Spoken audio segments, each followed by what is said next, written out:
So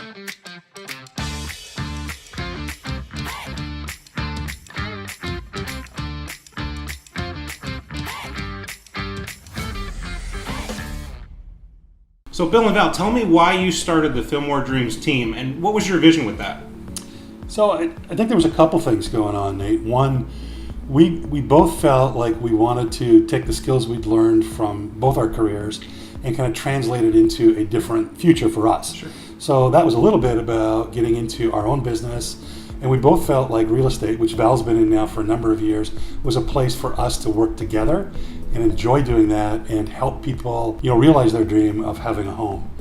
But we also wanted to use it as a stepping stone towards creating a legacy here on the Space Coast through giving back to the community, Sure. through various charitable organizations. And so we continue to work on that. But that was the genesis of the piece. And then, frankly, I kind of like working with her, So, Sure, yeah. Sure. Well, and I also want to add to that because I wanted to get out of the corporate world. And so I think Bill did too. And this was a perfect fit for us to just use our skills in a different industry, but yet just kind of move on into a new world. Sure. Yeah, we both come from a customer experience background, as you know. Yeah. So the chance to translate that into a different business, the rules all still work. Right. It's just different technology, perhaps, or a different product. So when you were thinking about starting your team, why did you decide to start that team here on the Space Coast? We had left the Space Coast a little while ago, and went down to South Florida. And when we really started to think about Fillmore Dreams and where would we do that, we decided that the south end of Florida was not where we wanted to be. But that opened up the rest of the country. We could look kind of anywhere we wanted. But the Space Coast was us. We felt like we'd lived here. We knew it. We were very comfortable here. We have friends here. We like the personality of the Space Coast itself and the people we work with every day. It's an awesome place. I think one of the nicest things about being in the Space Coast is that you get to be on one of those very, very rare places on the planet where you can talk about being a quadrumodal area. We can travel by boat, by car, by airplane, and we can head to space. Sure. 5 minutes from here, kind of a thing.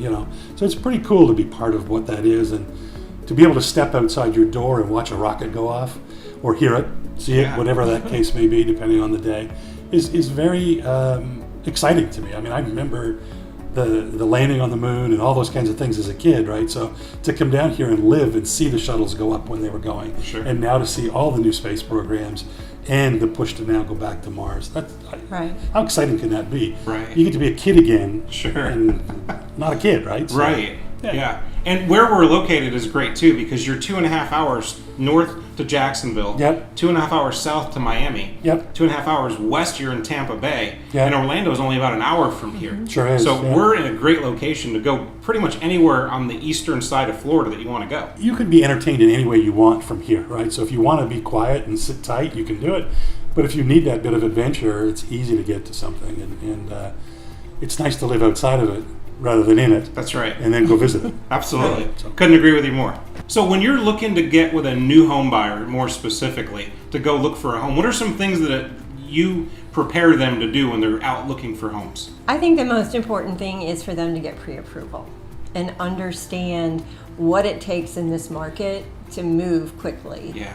I think the one thing that we find with new home buyers is they think they're ready, and then we get there and talk to them, and we find out that they haven't even talked to a mortgage lender at this point. So we're trying to push them in that direction and try to help them with that process. Sure. So after they've gotten their pre-approval, what do you think is the single next most important step as they look for their new home? We find that people don't really understand what they want. So we'll take them to a home that they've asked to see, and they kind of think, this isn't really what I want. I want something bigger, or I want something smaller. It depends on their needs, but a lot of times they're not really sure what they want. And so it's sometimes going to a couple of different homes before they really understand, oh yes, I do want a pool. No, I'm not going to go without a pool, so especially people moving in from out of town. So when you talk about working with a team, obviously you have a great team working together. It's also important in your job to make sure that you work with the right team members in the transaction. Yeah, very the much. right title agent, the right mortgage lender. Definitely. Because all of those things and all those people working together make these transactions not only seamless but very painless to the new home buyer or somebody maybe that's bought several homes. Yeah, being able to take the friction out of the experience for that customer, because you've got people that you work with and trust and know. I can pick up the phone, or I can drop them a quick chat or an email. Just makes it a pleasurable experience for that person. It's a big experience for them, right? So trying to make it easy is kind of critical, and especially on a brand new home buyer who's never been through it and is going, I need to do what? I think a first-time home buyer is already intimidated by all the questions that we're asking as we're showing them a home. And then when you turn them over to a lender, they're even more afraid, like, oh, now what am I going to have to provide, or what am I going to have to answer? So I think it's important to have that relationship. Absolutely. Yeah, one of the things that we really enjoy about working with you, as a good example, is when we introduce you to one of our clients, there's always some humor in what you're sending them, right? So I know there's a touch. We love it. I need this information, and you're going to kind of fill out these forms. But it's, it's the candy bar question or the whatever, right? And I think those things kind of humanize it and personalize it in a way that I'm not sure was there, 20 years ago, because you never talked to these people online. You weren't able to connect instantaneously. Exactly. It makes such a difference. But a piece of ink in the ether is impersonal unless you choose to make it about who Nate is or who Bill or Val is. Of course, exactly. So the market that we're in right now is very unique. So what is one of the ways that you personally get prepared and prepare your clients for this hot market?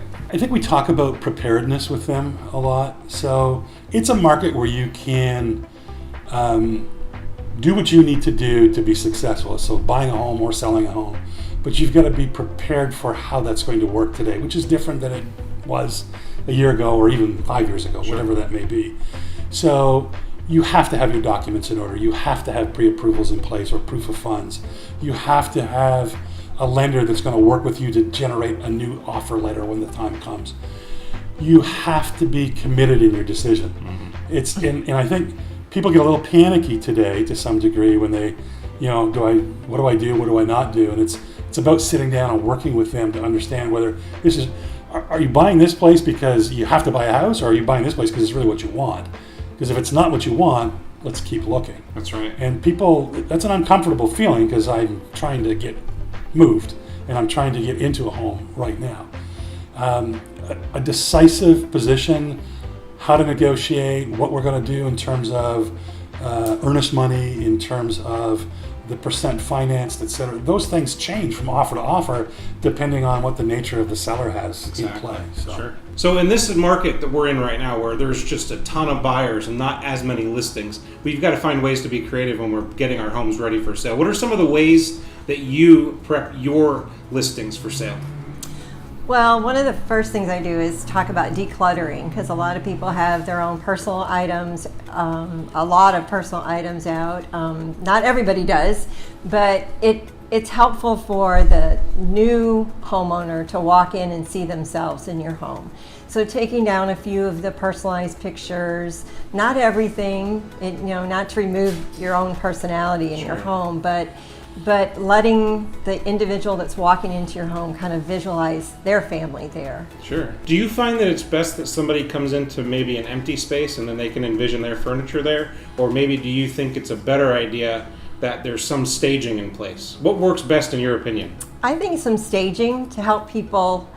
So when I've worked with buyers walking into an empty home and there's an odd space in the house, they kind of start asking questions. Well, I don't know what I would put there. I can't use that. So I try to come up with ideas. Well, you could put an office there, or a desk there, or a reading chair. So I think it helps to have some staging in the home. Absolutely. One of the things that Val does really well when we go into a home is helps the owner of that home understand how they can maybe reposition some of their existing furniture as well, to allow it to feel a little more open sometimes. Because they've lived with it for whatever. They put the sofa there when they moved in and it's never moved. Sofa may have changed, but it's still in that same spot. Right. So giving them a different kind of point of view, a different taste, perhaps helps them to open it up and allows it to get some punch to it. Sure. And we've even recommended to people at times, rent a storage unit for a little bit of time. Let's get some of this stuff out of the garage you want to show that there's space to store things and all that kind of, but if it's full, then it doesn't show that way. So somebody that's owned a home for a period of time, if they were thinking about selling maybe in the next year or 2 years, what are some things that you can suggest in terms of some routine or proactive maintenance that they could do in order to make that home ready for listing? I think one of the first things is when you walk up to the home, just cleanliness, making sure the sidewalks are power washed and the driveway's power washed. If the home needs painting, paint it. Otherwise, sometimes just power washing that as well and cleaning the windows just so it sparkles when people walk up and are walking to the door. It gives them a welcome feeling. One of the things that's always interesting when you walk into a home is to see the number of different types of flooring that's in that home. Sure. So there's carpet in one room, there's a different carpet in another room, a couple of different styles of tile, maybe there's some laminate, maybe there's some hardwood, and you can find all of that in one home. So sometimes it's about making decisions that are bigger than just, okay, carpet in this room's bad. Don't just replace the carpet in there. Take a look at your overall floor plan and make those decisions at that time. And that's an ongoing piece, not just because we're about to sell. But if you are about to, don't just fix one room. Take a look at it overall. Absolutely. That's perfect. I like that approach. I think that makes a lot of sense. So what would you say is one thing, if you had to give one tip to somebody that's getting ready to list their house right now, if there was one thing that they could take away and maybe improve on, what would that one thing be? What's the top of the list for somebody that's looking to buy a house? I think jazz up the kitchen and the bathrooms. So that can be as easy as some new fixtures in the bathroom, not just faucets, but towel racks, things like that. But declutter as well at the same time. You don't need 27 towels in there. You need to be able to display a little bit. And in the kitchen, appliances are not overly expensive today, and I think the investment of having matched stainless steel doesn't have to be the $4,000 makes all kinds of crazy ice fridge, but something that's solid looking that matches up to your other pieces. When you have a white microwave and a stainless steel stove and a black fridge, people I think realize that you've piecemealed it together. And I think that gives a bad kind of impression of the home. So tying that together, investing even in some minimal changes to your appliances would make a big difference. And again, I think the faucets and things like that could use some update. Maybe it's even the knobs on the handles on the cupboards. A paint on the cupboards will do it as well. So Bill and Val, thank you so much for taking some time out of your day to come talk with us, to introduce us to the Fillmore Dreams team, and just to share all of your insights about listing homes, tips for buyers, and of course the area that we live in, the beautiful Space Coast of Florida. Yeah, it's been a pleasure, Nate. Thanks for having us. We want to thank you for inviting us. Great. Thank you.